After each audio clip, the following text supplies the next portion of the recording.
સાચા મનથી માં મોહનીના શરણે આવીને નમી જાઓ તો આ ખડકવારી ધાર્યા કોમ કરે છે। વર્ષો પહેલા એક દી અનગઢ ગામના સીમાડે રાહો અને મોનસંગ નામના બે રબારીના દીકરા ગાયો ચારવા આવ્યા હતા। જેઠ અષાઢ મહિનાનો એ ઉનાળાનો દિવસ ને બે ભાઈઓ મહીસાગર નદીના કિનારે ગાયો ચારે।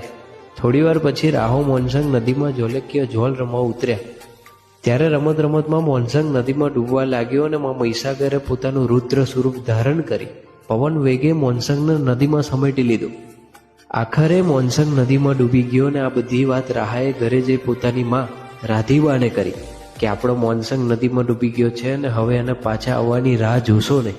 ત્યારે તો જોને રાધીબાના માથે આભ ફાટ્યું, આંખે આહુડાના રેલે દુઃખનો પાર નહીં રહ્યો।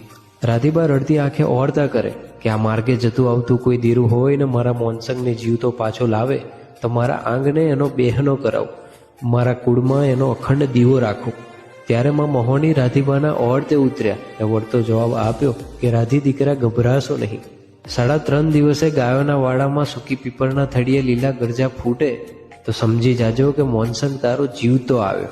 માં મોહણી જે બોલી એ કરીને બતાવ્યું। 3.5 દિવસ થયા અને મોનસંગ મહીસાગર નદીમાંથી જીવતો બહાર આવ્યો। આજે એ જગ્યા અનગઢ ગામમાં હાથિયા ખડક નામથી ઓળખાય છે ને રાધીબાના ઓળતે મોનસંગને પાછો લાવનારી માં મોહણી મહીસાગર નદીએ પૂંજાય છે।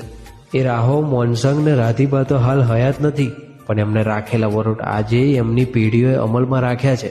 આજે અનગઢ ગામમાં બળતોમાં મોહણીનો દીવો ખોબલિયાના નેહડે શોભે છે ને એમના નેહડાની શોભા વધારે છે। ભલો થાજો મારી બુન પાયમાં ઢોલી બોંધી, જીને ગોતી ઇન ગત પડી તો રતી નથી આઘી।